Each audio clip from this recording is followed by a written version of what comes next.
लगे। मधुशाला तो समझते हो ना, बियर बार, लंका का बियर बार, वहाँ पर पिक्चर रहे हैं। तो वहाँ कोई स्त्रियाँ क्रीड़ा करने से थकी हुई थीं, तो कोई गीत गाने से, क्रीड़ा का अर्थ समझते हैं, ठीक है।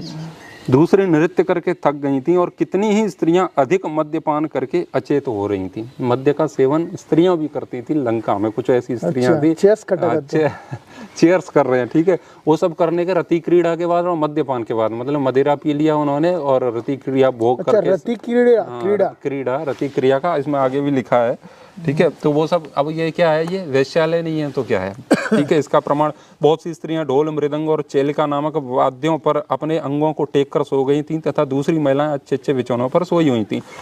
वानर यूथपति हनुमान जी ने उस पान भूमि को ऐसी सहस्त्रों रमणियों से संयुक्त देखा, सहस्त्रों, जो भांति भांति के आभूषणों से विभूषित, रूप लावण्य की चर्चा करने वाली, गीत के समुचित अभिप्राय को अपनी वाणी द्वारा प्रकट करने वाली, देश और काल को समझने वाली, उचित बात बोलने वाली और रति क्रीड़ा में अधिक भाग लेने वाली थीं। सैकड़ों, हजारों, सहस्त्रों। दूसरे स्थान पर भी उन्होंने ऐसी सहस्रों युवतियों को सोते देखा, जो आपस में रूप सौंदर्य की चर्चा करती हुई लेट रही थी। वानर यूथपति पवन कुमार ने ऐसी बहुत सी स्त्रियों को देखा, जो देश काल को जानने वाली, उचित बात कहने वाली तथा रति क्रीड़ा के पश्चात गाढ़ निद्रा में सोई हुई थी। बताइए, गाढ़ निद्रा में सो रही है, मदिरापान बियर पी के, वो शराब जो भी है उसको पी करके रति क्रिया के बाद में। ये क्या है भैया, ये लंका का वेश्यालय है। ये कौन, लंका का अधिपति कौन है, दशग्रीव जिसे कह रहे हैं, वो रावण है। उन सबके बीच में अब ये कह सकते हैं, ठीक है, वो कोई साइड में किनारे पे होगा रावण को, उससे क्या लेना देना।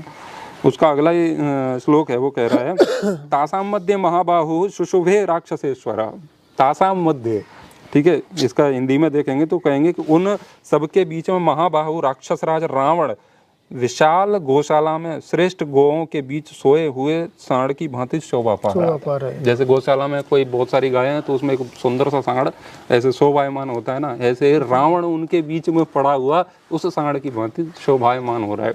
तो जहाँ पर स्त्रियां मदिरा पान कर रही हैं और थक गई हैं रति क्रिया कर करके, वहाँ पर मृदंग बज रहा है, जो कुछ भी है, जितना वेश्यालय में होता है, उसके बीच में रावण वहाँ बैठा है। भाई क्या कर रहा है वहाँ, वेद पाठ कर रहा था क्या है ना। वेश्यालय चकला चलाने वाला आदमी था वो, जिसके लिए इतना दर्द और पीड़ा होती है तथाकथित ब्राह्मणों को। और भी देखो, मैंने मांस की भी तो शायद बात भी की थी ना, कि वो हवन कुंड में डालता था, ये सब यहाँ पर भी है। उस महाकाय राक्षस राज के भवन में कपि श्रेष्ठ हनुमान ने वह पान भूमि देखी, जो संपूर्ण मनोवांछित भोगों से संपन्न थी। उस मधुशाला में अलग अलग मृगों, भैंसों और सुअरों के मांस रखे गए थे, अच्छा, जिन्हें हनुमान जी ने देखा, ठीक है। मांस भी है वहां पर, केवल मदिरा नहीं है।